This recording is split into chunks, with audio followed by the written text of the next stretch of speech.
اپنے ماں اور باپ کے مرنے کے بعد ان کی موت تک ان کو یاد کر کے روتے رہتے ہیں، جو ان کی خبروں پر جا کر فاتحہ بھی پڑھتے ہیں، نمازوں میں ان کی مغفرت کی دعا بھی کرتے ہیں اور قرآن بھی پڑھتے ہیں ان کے لیے۔ تو میرے عزیز دوستو، بزرگوں، نوجوانوں، قرآن پڑھو۔ امام شافعی کا ایک اور واقعہ، ایک شخص کو بڑی عمر میں اولاد ہوئی، بڑی عمر میں اولاد ہوئی، تو اس نے قسم کھا لی کہ میں اس کو 2 جہانوں کی دولت میری بیٹی کو دوں گا۔ انسان جو ہے خوشی کے عالم میں بہت سے وعدے کر لیتا، اب جب بچی بڑی ہو گئی وہ پریشان ہو گیا، علماؤں کے پاس گیا، بتاؤ یہ میں کیسے قسم سے بری ہو سکتا ہوں؟ بولے نہیں ہمارے پاس جواب۔ امام شافعی کے پاس گئے، امام شافعی نے کہا آسان طریقہ ہے، اپنی بیٹی کو قرآن پڑھا، اپنی بیٹی کو قرآن پڑھا۔ وہ قرآن پڑھاتا رہا، پھر جب بیٹی کی شادی کا وقت آیا، نکاح کا، پھر جا کر پوچھا امام شافعی سے اب کیا؟ تو بولا جب تیری بیٹی کی وداعی ہوں گی اس کے بغل میں قرآن دے دے، 2 جہاں کی دولت تو لے کر جائے گی۔ یہ ایمان ہے، یہ محبت ہے۔ میرے بھائی، جنید بغدادی، صوفیاؤں میں بہت بڑا مقام ہے حضرت جنید بغدادی رحمت اللہ علیہ کا، جنیدی سلسلے کے بانی ہیں۔ جنید بغدادی اپنے مرید کو بولے کہ یہ صندوق ہے، اس کو لے جا کر دریائے دجلہ میں بہا دو، اور مرید شیخ کا حکم ہے، اور کامل مرید وہ ہے جو شیخ کے حکم پہ اف نہیں بولتا، بولے شیخ بولے ختم، گیا۔ جیسا اس صندوق کو پانی میں چھوڑا، پانی ہٹ گیا، وہ صندوق اندر چلا گیا، پھر پانی آ گیا۔ وہ تعجب کر آخر کیا ہے؟ اب انسان کو جو انگریزی میں بولتا ہے انکوزیٹو نیچر، تو ایک دن رہا نہیں گیا، بولا کہ شیخ میرے پیر مرشد یہ کیا ماجرا ہے بتائیے نا، میں بڑا بے چین ہوں۔ تو حضرت جنید بغدادی نے کہا کہ میں نے 12 سال طریقت کے اسرار اور رموز پر ایک کتاب لکھی، 12 سال، پھر 12 سال میں اس کو پڑھتا رہا کہ اس میں کوئی بات شریعت کے خلاف نہیں ہے، یاد رکھو آپ، اس میں کوئی بات شریعت کے خلاف نہیں۔ پھر 12 سال میں سوچتا رہا کہ اس کو چھاپوں یا نہیں چھاپوں۔ کتنے ہو گئے؟ 36 سال۔ اس کے بعد میں نے کہا کہ جنید کی کتاب کی ضرورت ہی نہیں ہے جب اللہ کا کلام میرے سامنے۔ میرے عزیز دوستوں اور بزرگوں، اللہ کے رسول صلی اللہ علیہ وسلم نے فرمایا کہ جو بآواز بلند قرآن پڑھتا ہے وہ آواز سے لوگوں میں خیرات کر رہا ہے، جو خاموشی سے پڑھتا ہے وہ خاموشی سے خیرات کر رہا ہے۔ تو میرے عزیز دوستوں اور بزرگوں، نزول قرآن کا مہینہ ہے، قرآن کو پڑھیے، سمجھیے، اس پر عمل کرنے کی کوشش کریے، تراویحوں کی نماز میں جائیے۔ میرے بھائی علماء کرام نے کہا ہے کہ 30 دن یا جو بھی 29 دن ہوگا تراویح پڑھنا، 20 رکعات ہے یا جو 8 رکعات جو مسلک کے ہیں وہ مانتے ہیں وہ پڑھنا ضروری ہے۔ ایسا نہیں ہے کہ صرف نماز پڑھے اور نکل گئے۔ کیا 30 دن تم سگریٹ چھوڑ سکتے ہو؟ کیا جب تم دن میں سگریٹ نہیں پی سکتے تم زندگی بھر سگریٹ چھوڑ سکتے ہو؟ جب آپ 12-15 گھنٹے سگریٹ نہیں پیتے تو یقیناً آپ 24 گھنٹے بھی نہیں پی سکتے۔ صرف اپنے نفس کو بولنا ہے اب میں چھوڑ رہا ہوں۔ جب آپ مہینے کے 30 دن آپ اپنی نظروں کی حفاظت کر سکتے تو زندگی بھر کیوں نہیں کر سکتے؟ بالکل کر سکتے آپ۔ جب آپ کی طبیعتوں میں غصہ کم ہو جاتا ہے تو یقیناً اچھی چیز ہے۔ تو یہ مہینہ مبارک مہینہ ہے، ٹریننگ کا مہینہ ہے، تو آپ اور ہم کو اللہ توفیق دے کہ ہم اس ماہ مبارک کی قدر کریں۔ میرے عزیز دوستوں اور بزرگوں، تیسری بات جو میں آپ کے سامنے عرض کرنا چاہ رہا تھا وہ یہ ہے کہ آج کل ایک بیان آیا، حکومت نے ایک فیصلہ لیا، اور فیصلہ یہ لیا کہ وہ CAA قانون کے رولز بنا دیے۔ میں پہلے بھی کہا اور آج بھی کہہ رہا ہوں کہ CAA قانون کو آپ صرف CAA کے طور پر نہیں دیکھ سکتے.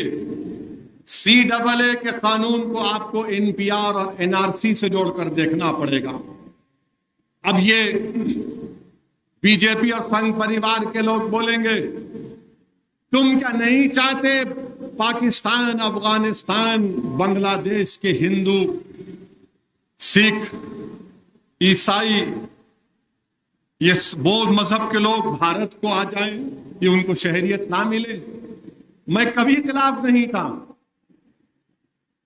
ارے جب ہم نے 2 نیشن تھیوری کو ریجیکٹ کیا، مسترد کیا، ہم کیوں اس کی مخالفت کریں گے؟ کوئی اگر ہمارا ہندو بھائی پاکستان، بنگلہ دیش، افغانستان سے سیکھ آ جائے، کیا CAA قانون سے پہلے ان کو سٹیزن شپ دینے کا قانون نہیں تھا؟ تھا، بالکل دیجیے آپ. مگر ہمارا اعتراض یہ ہے کہ مذہب کی بنیاد پر نہیں قانون بنایا جا سکتا. لوگ بار بار مجھ سے کہتے ہیں تم کیا بول رہے ہو، تمہاری شہریت تو نہیں لیں گے ناصر الدین. میں ان سے کہتا ہوں کہ CAA کا تعلق سٹیزن شپ قانون سے ہے، NPR کا تعلق سٹیزن شپ قانون سے ہے، NRC کا تعلق سٹیزن شپ قانون سے ہے. اور کب سے ہم لوگ مذہب کی بنیاد پر سٹیزن شپ دیں گے؟ مذہب کی بنیاد پر جب سٹیزن شپ دی جا رہی ہے تو مذہب کی بنیاد پر چھینی بھی جا سکتی ہے. مذہب کی بنیاد پر جب سٹیزن شپ دی جا رہی ہے تو مذہب کی بنیاد پر چھینی بھی جا سکتی ہے نا. وہ کیا چیر ہے کہ بگڑتی ہے جب ظالم کی نیت، بگڑتی ہے جب ظالم کی نیت تو نہ کوئی تدبیر نہ دلیل کام میں آتی ہے. مذہب کی بنیاد پر سٹیزن شپ دے رہے آپ، اور کل اگر NPR اور NRC کرائیں گے، آسام میں سمجھانے کے لیے بول رہا ہوں، اور یہ RSS کے لوگ اندھے بھکت ہیں، تھمز اپ ہیں، ان کو خالی اسد الدین بولتے کہ پاکستان، اسد الدین بولتے کہ جنہ یاد آتا ہے ان کو. یہی مکہ مسجد تھی RSS والوں، یہی مکہ مسجد تھی سن 1857 میں. اسی مکہ مسجد کے امام کا نام شیخ اسماعیل تھا. اسی مکہ مسجد میں رمضان کا مہینہ تھا. اسی مکہ مسجد کے امام نے خطبہ دیا، نماز پڑھائی، اور پورے مجمع سے کہا کہ چلو سلطان بازار جائیں گے، انگریز ریزیڈنسی کے خلاف اعلان بغاوت کریں گے، اس ملک کو آزاد کرائیں گے. یہاں سے مجمع گیا، وہ سلطان بازار کے پاس جو وومنس کالج ہے وہاں پر گولیاں چلی، انگریز گولی چلائے، کئی لوگ شہید ہوئے. مولوی اسماعیل کو رحمت اللہ علیہ کو گرفتار کر لیا گیا. انڈمان نکوبار میں جو کالا پانی ہے اس کا سب سے پہلا قیدی کون ہے بتاؤ RSS والوں، بتاؤ. نہیں بولیں گے. اس کا سب سے پہلے قیدی کا نام مولوی اسماعیل ہے، حیدرآباد کے تھے. اور یہ ہم کو دیکھ کے بولتے ہیں یوں فلاں. یہ تو بتا یہ رہا تھا کہ NPR اور NRC، آسام میں سپریم کورٹ نے کہا NRC کراؤ. 1600 کروڑ روپے خرچ کر کے سپریم کورٹ کے ماتحت NRC ہوا. آسام میں 19 لاکھ لوگ کے نام نہیں آئے. کتنے؟ 19 لاکھ، جس میں سے 10 سے 12 لاکھ ہمارے ہندو بھائی ہیں، 1.5 لاکھ مسلمان ہیں. اب جب CAA آ گیا تو کیا ہوگا معلوم آپ کو؟ یہ میں نہیں بول رہا ہوں، آسام کے چیف منسٹر بول رہے ہیں، جو اعلیٰ ذات کے ہیں، منتو شرما نام ہے، بسو شرما. وہ کہہ رہے ہیں کہ ہم CAA سے ان 12 لاکھ ہندو بھائیوں کو سٹیزن شپ دے دیں گے. یہ میں نہیں بول رہا ہوں. اور وہ 1.5 لاکھ مسلمان کیا کرنا؟ وہ 1 لاکھ 1.5 لاکھ مسلمان کیا کرنا؟ ان کو بولیں گے آپ 1962 میں آئے کیا؟